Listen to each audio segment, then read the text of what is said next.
अब राम जी गंगा के किनारे आए, सुमंत्र जी वहां से आगे बढ़े हैं। अब राम जी केवट के पास नाव मांग रहे हैं केवट से। कहां पर? गंगा के किनारे। अब राम जी केवट से कह रहे हैं, राम जी घोड़ों को देखकर रो रहे हैं। केवट की कुटिया पर राम जी रोते रोते आए। केवट बोला, सरकार आप मेरे द्वार पर रोते रोते आए हैं, हंसा कर ना भेजा तो मेरा नाम केवट नहीं। पूरी रामायण में सबसे टेढ़ा कोई भगत मिला राम जी को, केवट मिला। अब केवट क्या कहता है?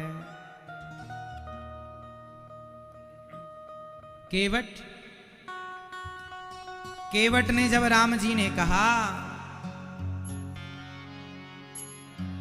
हाँ नाथ इस अनाथ पर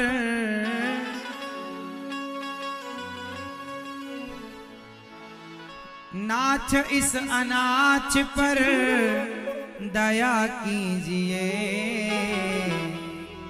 राम जी बोले, केवट पार लगा दो। केवट बोला, पहले चरण धोऊंगा फिर पार लगाऊंगा। नाव न केवट आना। राम जी ने केवट से नाव मांगी, भैया नाव लाओ, हमें पार लगा दो, गंगा पार जाना है। नाव से केवट से नाव मांगी नाव। तो केवट कहता, ना मैं नहीं आऊंगा। ना केवट कहता मैं नाव लाऊंगा। राम जी बोले, भैया क्यों नहीं लाओगे? कहता है, मैं आपके मर्म को जानता हूं। कौन सा मर्म जानता है? छुअत से लाभ है नारी सुहाई, पाहन तेना काठ कठिनाई। सुनो, आपके चरणों में ऐसी जादू है कि आपके चरणों की रज ने अहिल्या का स्पर्श किया, पत्थर का, नारी बन गई। आपके चरणों की धूल कहीं मेरी नाव का स्पर्श करके, मेरी नाव यदि नारी बन गई तो मेरी घरवाली बहुत डांटेगी, लड़ेगी। मैं पहले से थी, दूसरी कहां से आ गई? और सुनो, मैं तो पूरा परिवार का पालन पोषण ये नाव के भरोसे करता हूं, और कहीं मेरी नाव भी पत्नी बन गई, स्त्री बन गई तो मेरा खर्चा डबल हो जाएगा, एक का पूरा नहीं कर पा रहा हूं, है ना?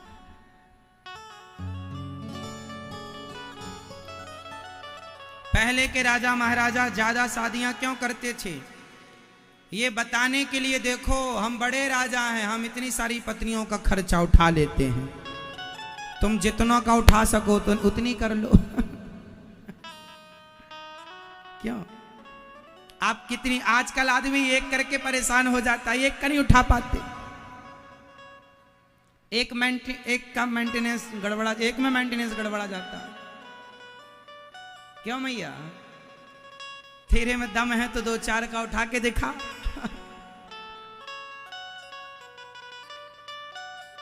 पहले भगवान श्री कृष्ण भगवान ने 16,108 विवाह किए, तो उनमें शक्ति थी। इतनी पत्नियों की, सबके लिए अलग अलग महल बना कर दिए, सबकी व्यवस्था, और सबके साथ रहते हैं उतने रूप में। अब तुम में इतनी क्षमता हो, तुम भी कर लो। एक तुमसे झेली ना जा रही है।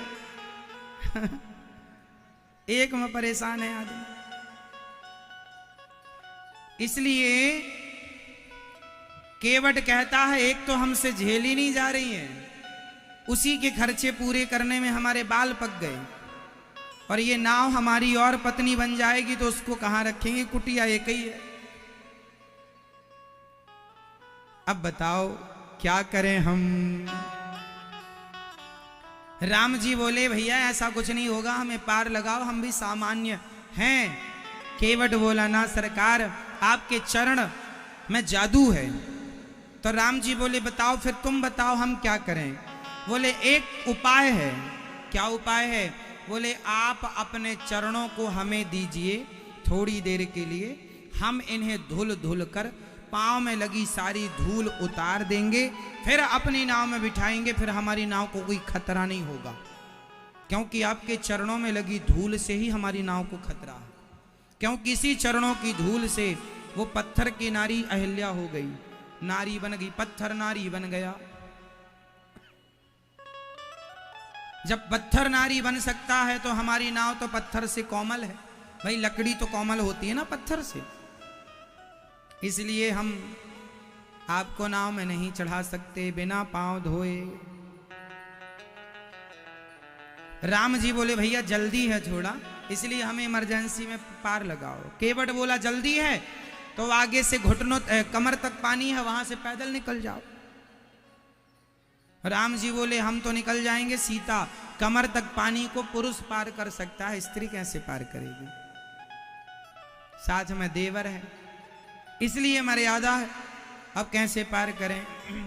महिलाओं की भी एक मर्यादा होती है। क्या मर्यादा है?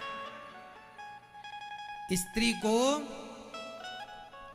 कमर तक पानी पार नहीं करना चाहिए नदियों में, घुटनों तक पानी पार कर लो। कमर तक पानी है तब फिर नाव से ही पार होगी, मर्यादा है। जैसे महिलाएं,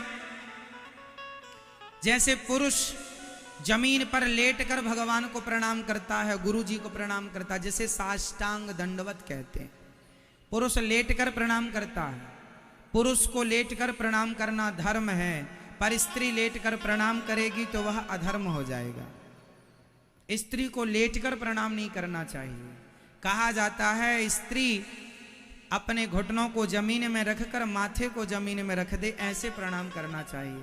कई बार कुछ माताएं लेटकर प्रणाम करती हैं, लेटकर प्रणाम स्त्री को नहीं करना चाहिए, लेटकर प्रणाम पुरुष करे। स्त्री सबके अलग अलग विधान है, स्त्री क्या करे पुरुष क्या करे। अब कई लोग ऐसा हम क्यों नहीं कर सकते? नहीं, तुम्हारा अलग विधान है, उनका अलग विधान है। और ये साइंटिफिक भी है, महिला लेट जाए तो लेटने में वो अच्छी नहीं लगती है ना, शरीर के अंग अस्त व्यस्त ना हो, आपकी मर्यादा ना बिगड़े, इसलिए आपको एक मर्यादा में रहकर प्रणाम करने का बोला गया। लेट कर प्रणाम नहीं करना चाहिए, माथा टेक कर प्रणाम कर। और पुरुष को लेट कर प्रणाम करना चाहिए। पुरुष चाहे तो घुटने रख के वो भी माथा से प्रणाम कर ले, वरना साष्टांग प्रणाम लेट कर होता है। और साष्टांग प्रणाम में भी पुरुषों को इस बात का ध्यान रखना चाहिए कि जो कमर का अंग का जो हमारी योनि का हिस्सा है वह ऊपर उठा होना चाहिए उस समय जब प्रणाम आप लेट कर रहे हो, है ना। और स्त्री का जो हृदय है, स्त्री का जो हृदय है वह पृथ्वी से कभी टच नहीं होना चाहिए, यह एक मर्यादा है। स्त्री की छाती पृथ्वी मां में टच नहीं होना चाहिए, इसलिए साष्टांग प्रणाम आपके लिए वर्जित है। आप घुटने टेक कर माथा जमीन में रखकर प्रणाम कीजिए। और पुरुष भी जब प्रणाम करे तो अपनी कमर को थोड़ा सा ऊपर उठा के रखें, ये साष्टांग प्रणाम का नियम है। पर लोगों को जितना ज्ञान है उतना लोग करते हैं, कोई अपराध नहीं है, पर फिर भी यदि ज्ञान है और फिर हम उस प्रकार से करें तो अच्छा है। भाई लेट कर महिलाएं प्रणाम करें तो वो एक अपराध तो है ही, अब कोई माने ना माने, जो कहा गया शास्त्रों में वो करना चाहिए, जो उचित है वो करना चाहिए। तो राम जी कहते हैं आगे से कमर तक पानी है, राम जी बोले सीता कैसे पार होंगी। राम जी सब देखो, सब जगह धर्म काम कर रहा है, सब जगह किसका काम पड़ रहा है? धर्म का ज्ञान है तो आप वही करेंगे जो करने लायक है, वो नहीं करेंगे जो नहीं करने लायक। जिन्हें धर्म का ज्ञान नहीं है वो भी करते हैं जो करने लायक नहीं, इसलिए धर्म का ज्ञान पूर्ण रूप से होना चाहिए। वही शिक्षित है, वही पढ़ा लिखा है, जैसे धर्म का नॉलेज ज्ञान है। अब राम जी बोले क्या करें? बोले चरण धुलाओ। अच्छा, ये केवट इतनी जिद कर रहा है, ये केवट कौन है? इसकी पिछले जन्म की कथा है। केवट पिछले जन्म में कौन है जरा सुनिएगा। केवट पिछले जन्म में एक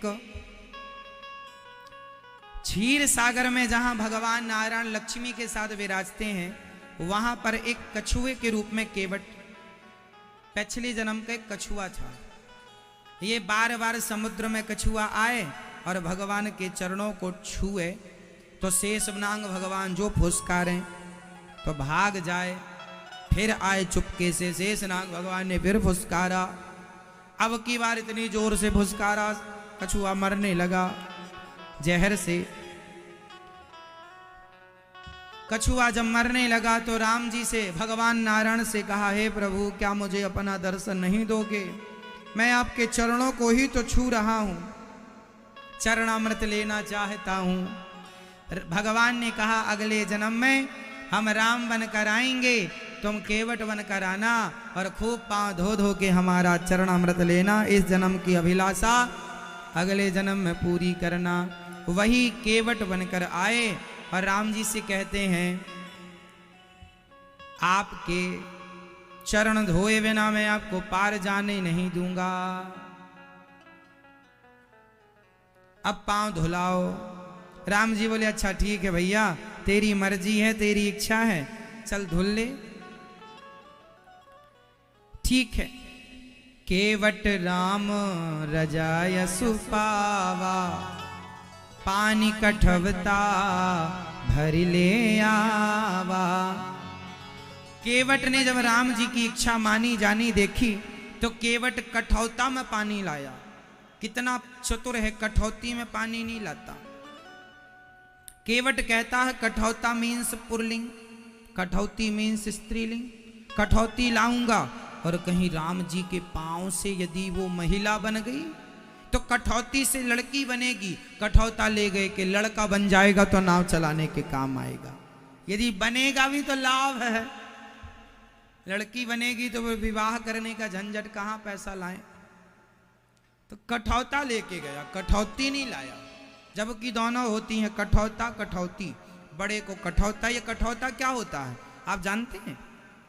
जो नाव चलाने वाले केवट होते हैं ना, उनकी नाव में जब पानी भरता है तो वो नाव के पानी को उसी कठौता से, लकड़ी का एक पात्र होता है जो नाव के पानी को बाहर उलीचता है, उस पात्र का नाम होता है कठौता।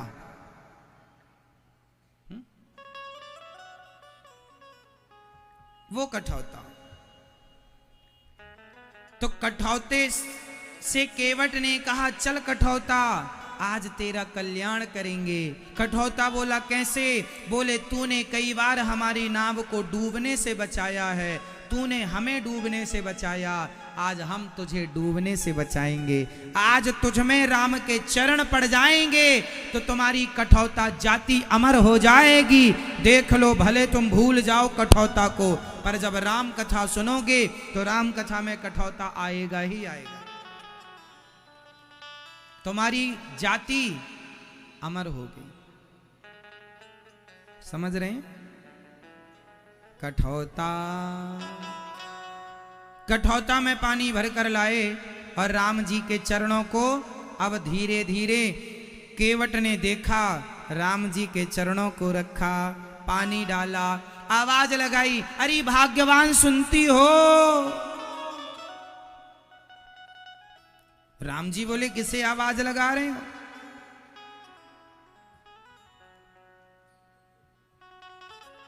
किसे आवाज लगा रहे हो? हमारी पत्नी है, हमारी पत्नी है, हमारी आंखें थोड़ा कमजोर हो गई हैं, हमारी पत्नी देखेगी कि कहीं धूल तो नहीं लगी। तो पत्नी को भी बुलाया और गुड्डू को भी आवा, गुड्डू सुनो, तुम भी आओ। गुड्डू भी आया दौड़ के, देख बेटा पांव में कोई धूल वूल तो नहीं लगी। राम जी बोले, जल्दी पार लगाओ हमें, अब तुम सबसे पांव धुलवाओगे। केवट बोला, तो नहीं धुलना पांव, जाओ अपने से जाओ। हमें यदि पांव नहीं धुलवाया हमारे मन से, हम पार वार नहीं लगाएंगे। लक्ष्मण जी बहुत देर से सुन रहे थे, गुस्सा आ गया, जब देख बहुत बोल रहा, निकाला धनुष बाण, अभी मार देंगे तुझे, और मैं खुद ना चला के चला जाऊंगा। पूरे खानदान को बुला रहा है पांव धुलने के लिए। केवट ने जब डांटा तो हाथ छोड़ दिया, केवट कटौता उठाता, और केवट बोला, लक्ष्मण जी मार दो मुझे, और आज तो मेरा मरना सार्थक हो जाएगा। क्यों? बोले, जब यमराज जी के पास जाऊंगा, यमराज जी पूछेंगे, तुम्हें किसने मारा, क्यों मारा, तुमने क्या अपराध किया था, गवाह कौन है? तो मैं क्या बताऊंगा। केवट ने कहा रघुनाथ से प्राणन सो प्रिय बंधु वही मुझे बाण से मारत है। मरता हूँ कहाँ सूची गंगे के तीर रघुनाथ सुनाथ निहारत है।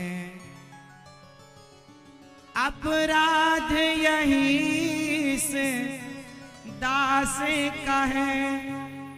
अपराध यही दास का है। रघुनाथ के पाँव पखारत हो। अपराध यही इस दास का है। रघुनाथ के पाँव पखारत हो। केवट कहता है यदि लक्ष्मण जी आपने हमें मार दिया तो यमराज जी से हम कहेंगे कि हमें लक्ष्मण जी ने मारा है। क्यों मारा है? क्योंकि हम राम जी के चरण धोना चाहते थे। यदि राम जी के चरण धोने के अपराध में यदि इसका दंड मृत्यु है तो लक्ष्मण जी हमें 100 बार मार दो, पर राम जी के चरण धोए बिना पार ना लगाऊंगा। और गवाही कौन? मरता हूं कहाँ सुचि गंगा के किनारे जहां मरने को लोग तरसते हैं। मरता हूं कहाँ सुचि गंगे के तीर। और गवाही रघुनाथ सुनाथ निहारत है। मेरी गवाही राम जी देंगे। अपराध यही इस दास का है। रघुनाथ के पाँव पखारत।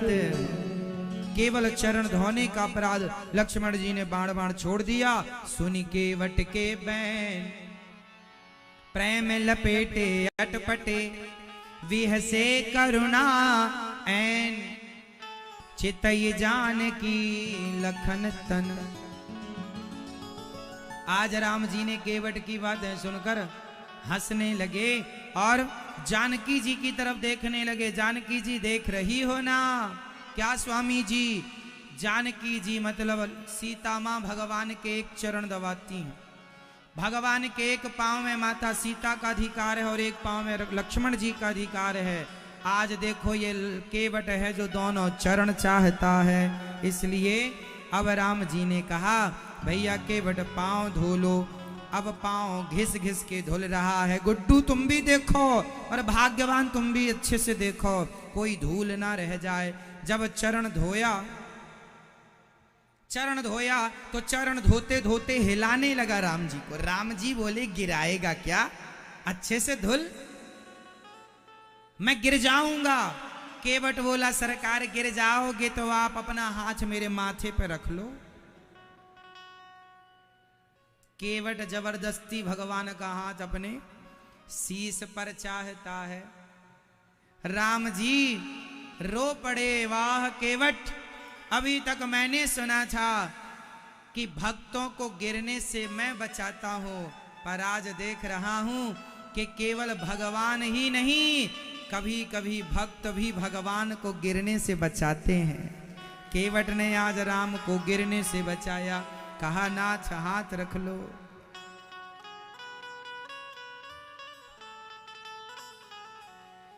चरण धो करके पद पखारी जल पानी कर आप सहित परिवार पितर पारु कर प्रभु पुनी मुदित गयऊं ले पार। केवट ने चरण धोए और चरणामृत पिया। भगवान को नहवाने के बाद जो जल बचता है वो क्या कहलाता है? चरणामृत पीना चाहिए। चरणामृत जो पीता है उसकी अकाल मृत्यु नहीं होती। अकाल मृत्यु हरणम सर्वव्याधि विनाशनम विष्णुं पादोदिगम पीत्वा पुनर्जन्म न विद्यते। चरणामृत की भी बड़ी महिमा है। केवट बोला सरकार ये चरणामृत पी लूं। राम जी बोले अब तो पांव धुल लिया, अब तो पार लगा दे। केवट बोला आपसे पहले जो वेटिंग में खड़े हैं पहले उन्हें तो पार लगाऊं। राम जी बोले यहाँ हमारे सिवा कौन है? नहीं सरकार, आपके चरणामृत से मैं अपने पितरों के नाम का जल छिड़कूंगा ताकि मेरे पितर भी आपके चरणामृत को पीकर तृप्त हो जाएं और वो पार लग जाएं। जब वो पार लगेंगे तब मैं आपको पार लगाऊंगा। पितरी पारी, पितरों को पार लगा दिया केवट ने। इसलिए भगवान की भक्ति से सारे पितर तर जाते हैं, पूर्वजों की मुक्ति हो जाती है।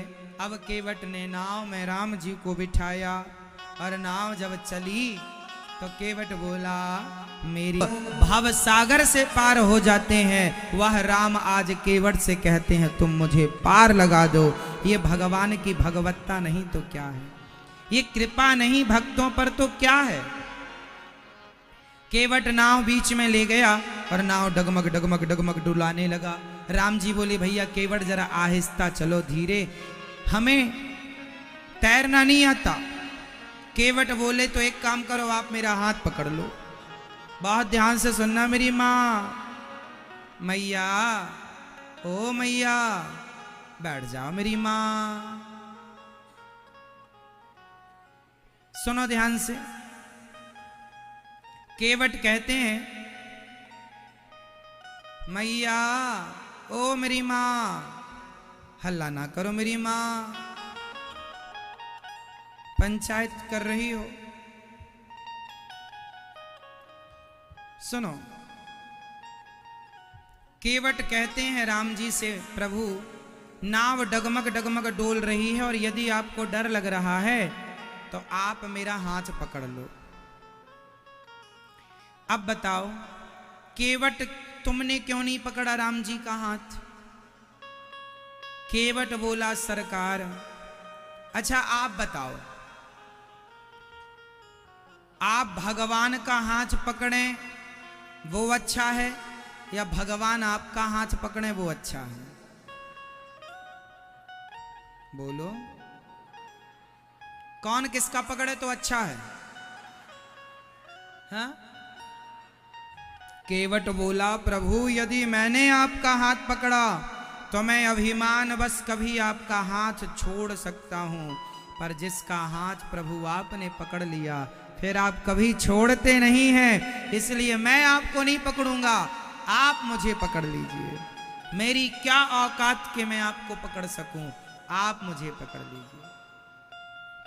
इसलिए जब भक्त लोग, आपने कभी गौर किया हो, जो रसिक भक्त होते हैं जब वह बिहारी जी के मंदिर जाते हैं, राधा रमण जी कहीं भी मंदिर जाते हैं, वह ऐसे हाथ उठाकर दर्शन करते हैं। ऐसे हाथ का क्या अर्थ होता है?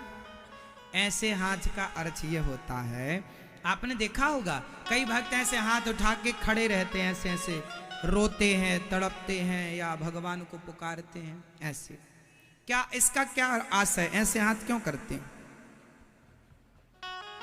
ऐसे हाथ क्यों उठाते हैं? इसका कारण क्या है?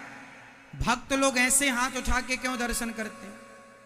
और आप लोगों से हम जब कहते हैं, जब कहा जाता है, जय लगाई जाती है, बोलिए राजा रामचंद्र भगवान की, तो अपने आप लोगों के हाथ ऊपर ऊपर, हाथ ऐसे का क्या अर्थ? इसका अर्थ है आपके घर में छोटा कोई बच्चा है तो ये बात उससे आप सीख सकते हैं। छोटा सा बच्चा जब आपकी गोद में आना, मंदिर में कैसे बैठना चाहिए? घर में कैसे बैठे हो, जैसे घर में बैठे हो वैसे मंदिर में नहीं बैठ सकते। घर में आपने पांव पसार लिया, मंदिर में आपने भगवान की तरफ पांव पसार लिया, तो वही घर में पांव पसारेंगे तो शरीर को राहत मिलेगी, कंफर्टेबल रहेगा, पर वही पांव मंदिर में पसार लेंगे तो वो पाप हो जाएगा भगवान की तरफ पांव। कैसे बैठना चाहिए, मैं आपको छोटी छोटी बातें क्या बताऊं। गुरुजनों के सामने कैसा बैठना चाहिए, ये भी बैठने का भी सिद्धांत है कि क्या कैसे। चलो ये आपके फिर बस की नहीं है ये बातें, है ना।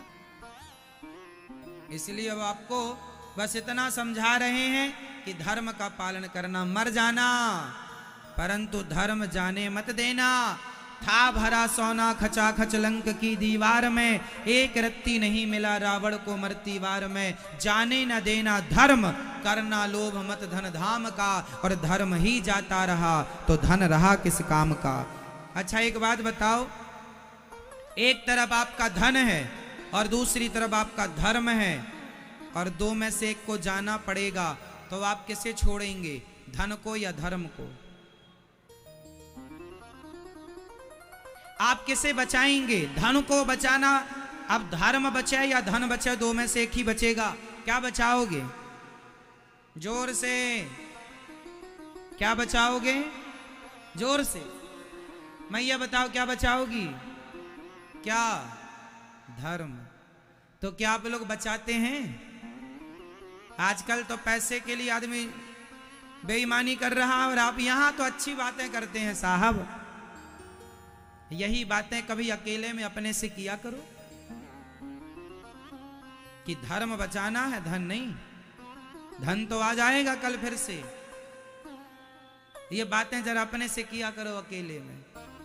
अपने आप से सवाल पूछो कि आप अभी तक किसको बचाते आए हैं, धर्म को या धन को?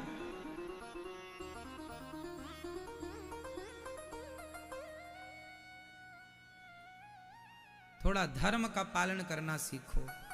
बहुत बड़े बड़े कॉलेज यूनिवर्सिटियों में आपने पढ़ी हैं, बड़ी बड़ी डिग्रियां पाई हैं, थोड़ा धर्म का पाठ भी पढ़ लेना।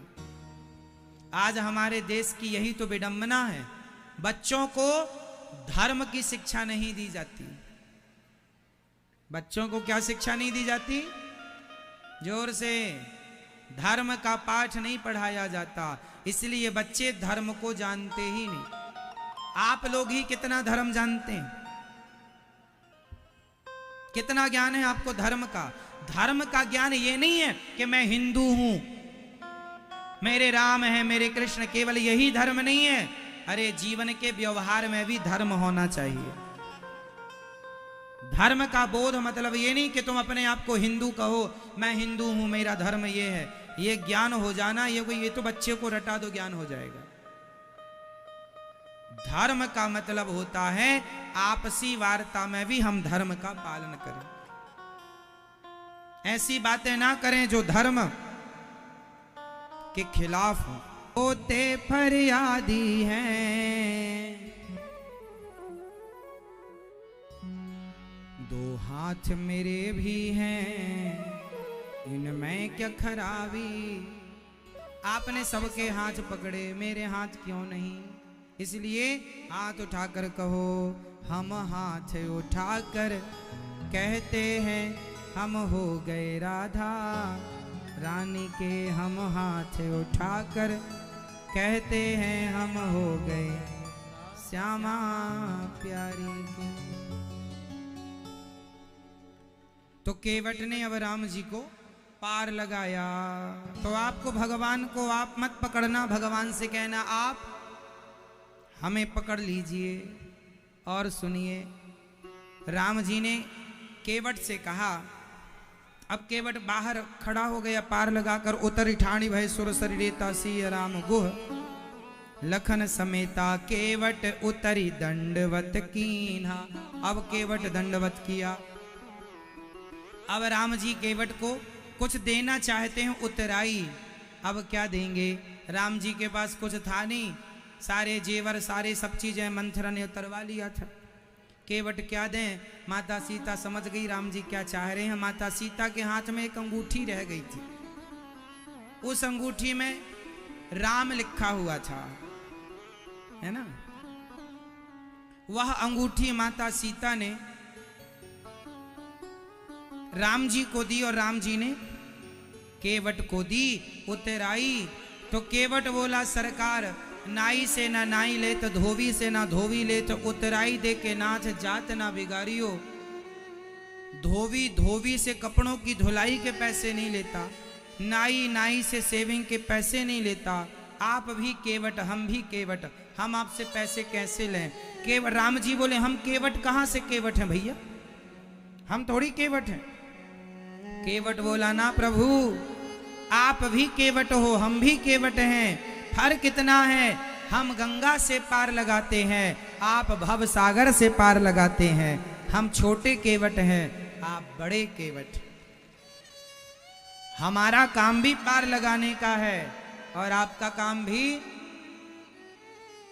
आप भी पार लगाते हैं हम भी पार लगाते हैं। तो व्यापार करने वाले को व्यापारी कहते हैं,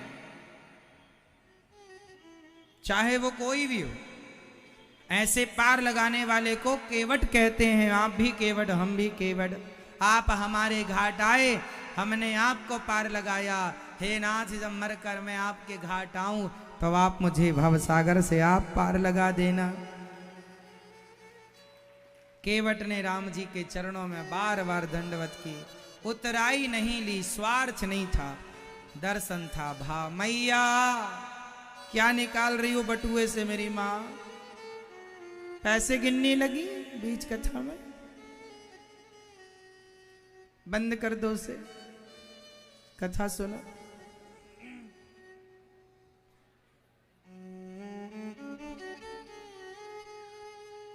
अब राम जी केवट को मिल रहे हैं, आगे चले।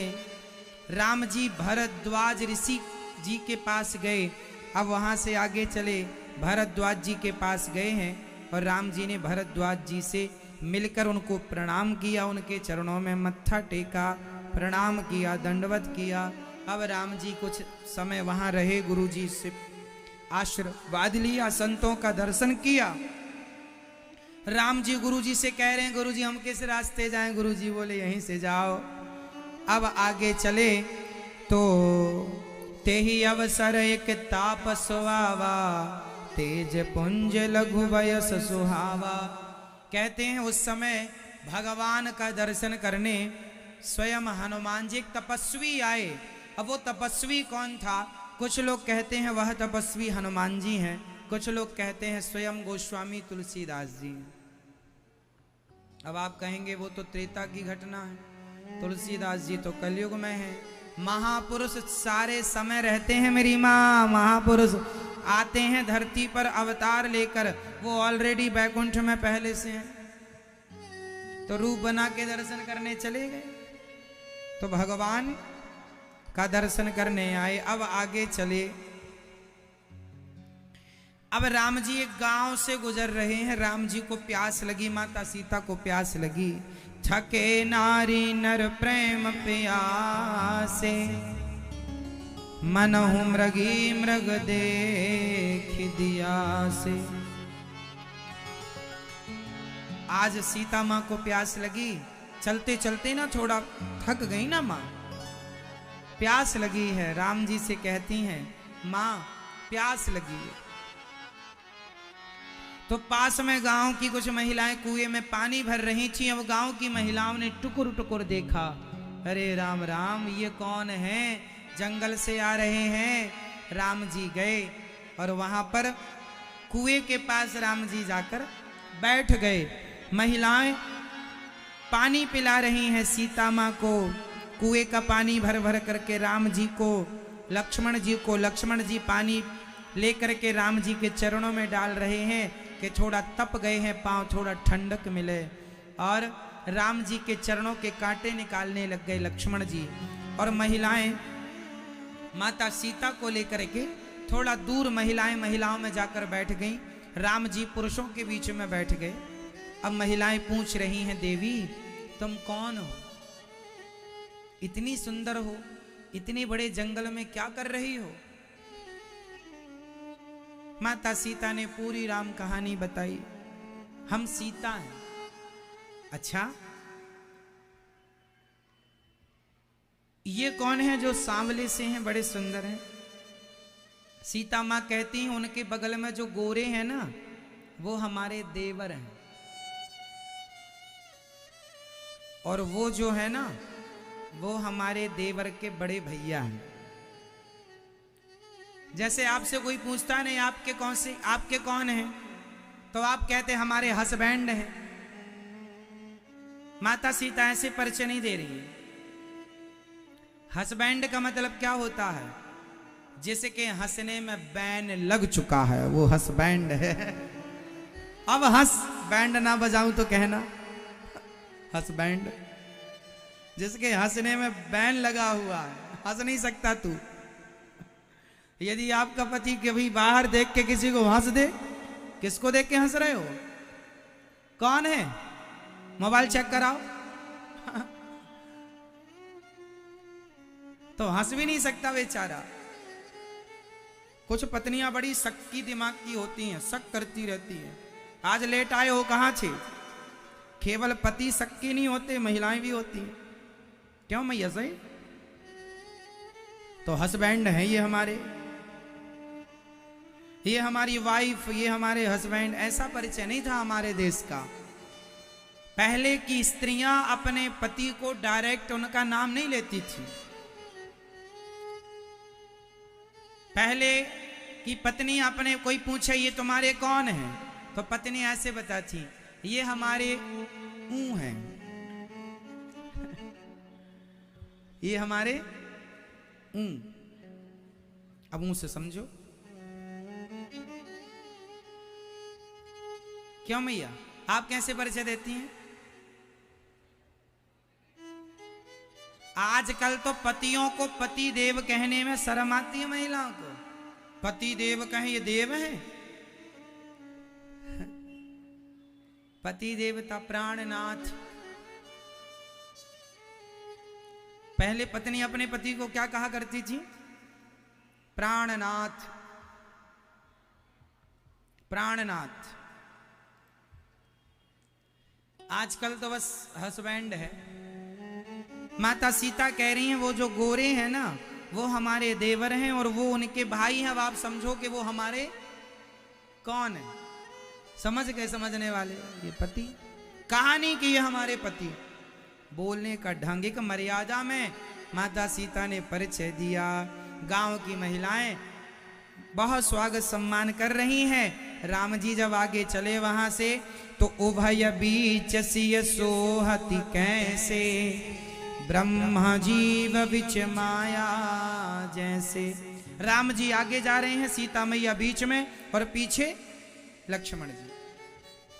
ये है उभय बीच सिय सोहहि सोहति कैसे, ब्रह्म जीव बिच माया जैसे। आगे ब्रह्म, जीव, माया है ना। माया मीन्स माता सीता। माया के भी अधिपति हैं जो। अब राम जी आगे चले तो वाल्मीकि जी के आश्रम में पहुंचे। अब वाल्मीकि जी के आश्रम में जब गए तो राम जी ने वाल्मीकि जी को, ये वही वाल्मीकि जी हैं जिनके यहाँ बाद में माता सीता आके रहेंगी।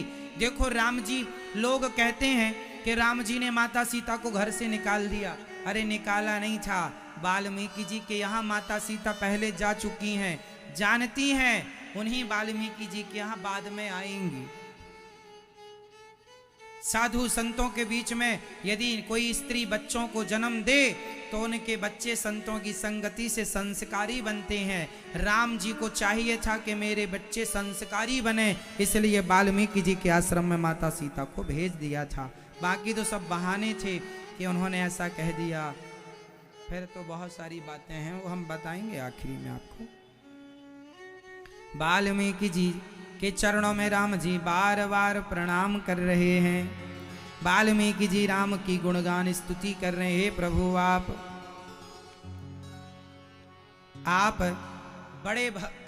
हमारा बड़ा भाग्य है कि आप आए। हे प्रभु, आप तो सच्चिदानंद हैं भगवान। वाल्मीकि जी राम जी की स्तुति, आप भगवान हैं और आप जगु पेखन तुम देख निहारे, विधि हरि शंभु नचाव निहारे। सबको नचाने वाले आप हैं। त्यों न जाने मरम तुम्हारा, और तुम ही को जान निहारा। शंकर जी आपके मर्म को ना जान पाए तो भला आपको और लोग कितना जानेंगे। अच्छा बताओ, भगवान को कौन जान सकता है? आप में से कितने लोग भगवान को जानते हैं? मैया, आप में से कितने लोग भगवान को जानते हैं? हाथ उठाओ। कितने लोग जानते हैं? आप भगवान को जानते हैं? मैया, आप भगवान को जानते हैं? मैया, आप जानती हो भगवान को? क्या जानती हो भगवान के बारे में? भगवान के बारे में ये चौपाई लिखी है, इसलिए मैंने आपको समझाने के लिए बात पूछी है। भगवान को वही जान सकता है।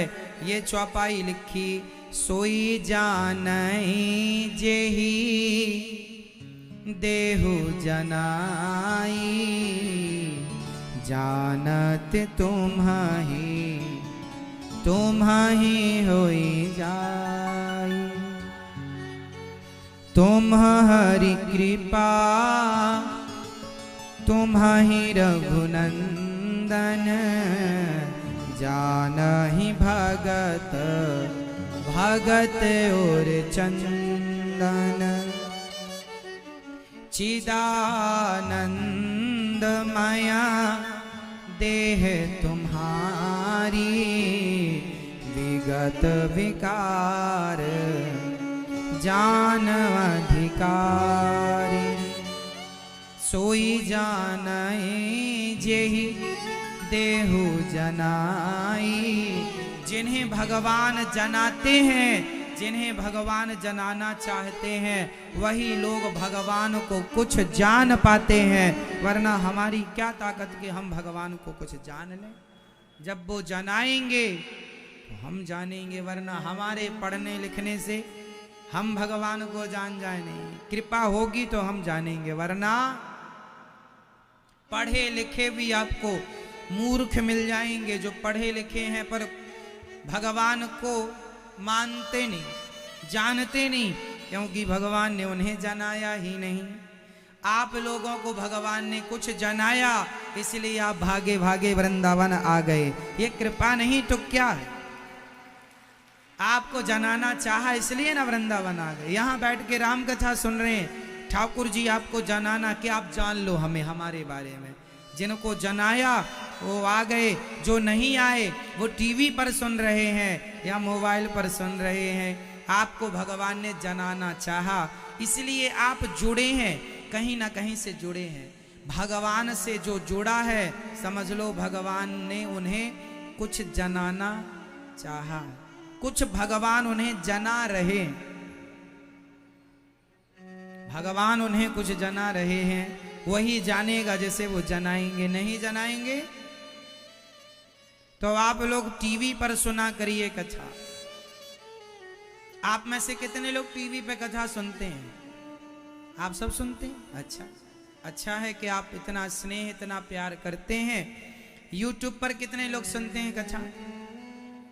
यूट्यूब पर मैया काम किया करो, भोजन बनाया करो, पर मोबाइल में कथा लगा लिया करो। सुनती सुनती यदि कथा छूट जाए तो चलते फिरते खाते पीते भी आप कथा सुन सकते हैं। रात्रि को कथा लगा दो, बिस्तर पर लेट जाओ, कथा सुनते सुनते सो जाओ। बताइए भगवान कहाँ रहते हैं?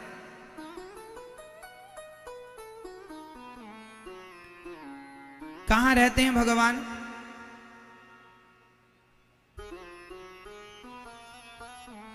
मैया भगवान कहाँ रहते हैं? जरा बताओ मेरी माँ, भगवान कहाँ रहते हैं? मैया भगवान कहाँ रहते हैं? बताओ मैया, बताओ मेरी माँ, आप बताओ भगवान कहाँ रहते हैं? नहीं पता? कहाँ रहते हैं बताओ? कुछ तो बोलो मेरी माँ। मैया पीछे वाली मैया बताएंगी, चश्मा वाली मैया बताओ आप भगवान कहाँ रहते हैं? यहां? दादाजी आप बताइए, चश्मा वाले दादाजी, आप बैठे बैठे बताइए, आराम से निश्चिंत रहिए, बताइए। हाँ, कहाँ रहते हैं भगवान? यहां रहते हैं भगवान, छाती में, मन में, दिल में। तो चलो एक्सरे करा लेते हैं। यदि अंदर होंगे तो फोटो आ जाएगी, आएगी कि नहीं फोटो? एक्सरे कराने पे आएगी फोटो। भगवान कहां रहते हैं, कहां रहते हैं, जरा ध्यान से सुनिएगा। कर नित करहि राम पद पूजा, राम भरोस हृदय नहीं दूजा।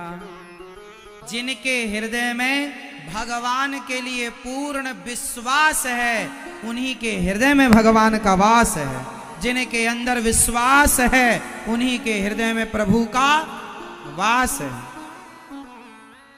विश्वास नहीं, प्रभु का वास नहीं। इसलिए मंत्र जाप मम दृढ़ विश्वासा, पंचम भजन सुवेद प्रकाश। तो क्या चाहिए भगवान के लिए? विश्वास, विश्वास।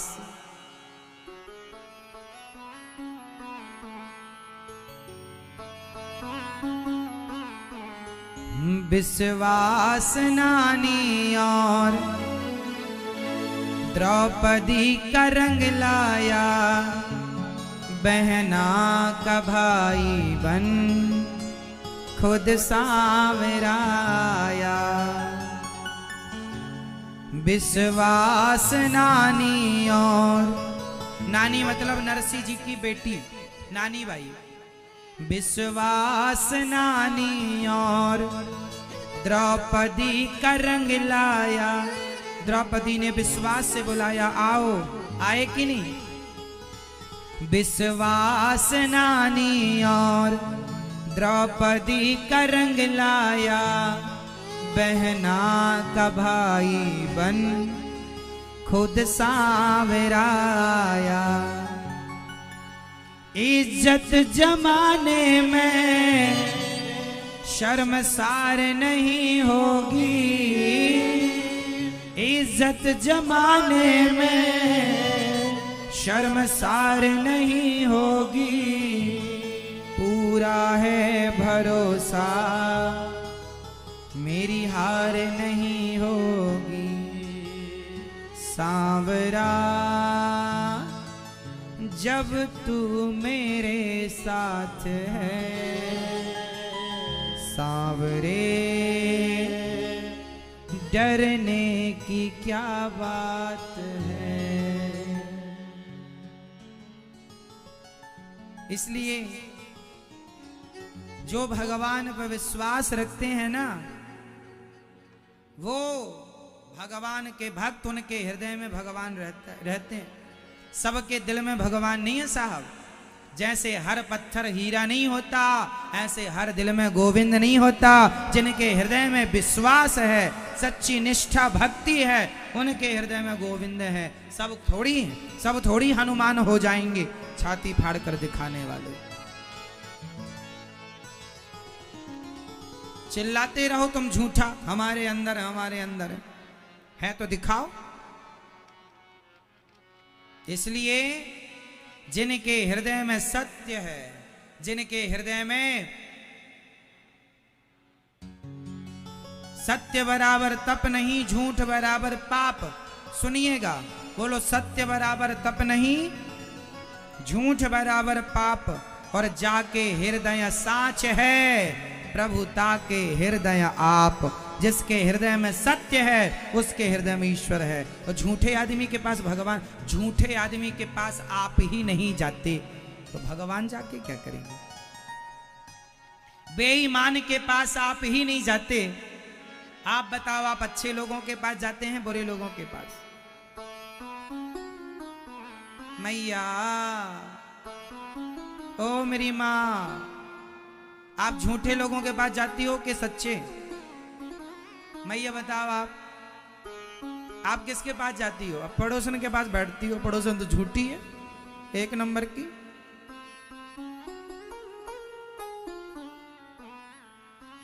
सच्चे लोगों के पास, जब हम लोग सच्चे अच्छे लोगों के पास उनके साथ उठना बैठना पसंद करते हैं, तो भगवान भी थोड़ी कहीं चले जाएंगे।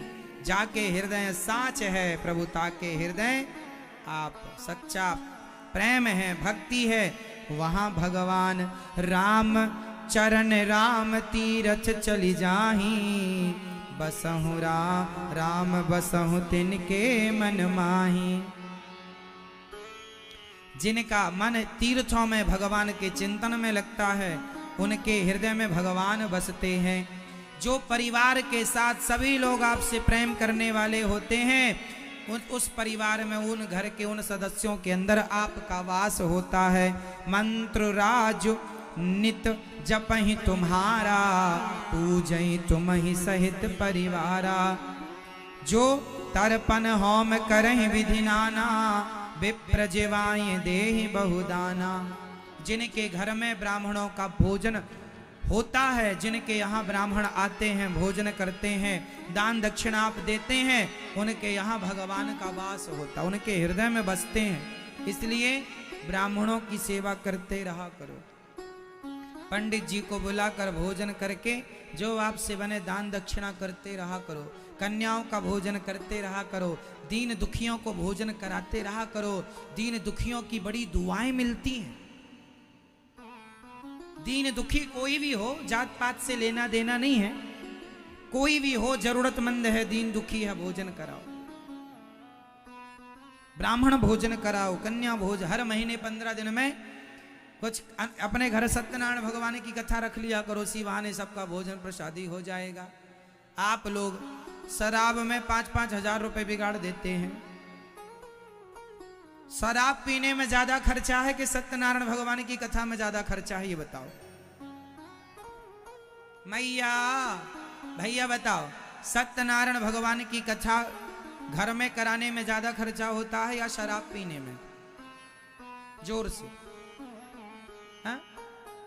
शराब पीने में ज्यादा खर्चा ना, शराब पीने में ज्यादा खर्चा है।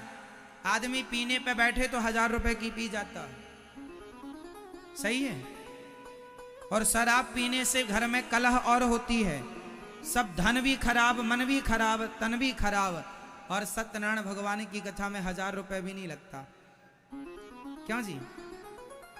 अरे आप सामान्य पूजा कराओ, हल्दी चावल, पंडित जी आते हैं, आप पंडित जी को आप 251 भी दक्षिणा दें या 500 भी दें तो 200-250 रुपए का सामान आ जाएगा। पंजीरी घर में बना लो आटा भूंज करके,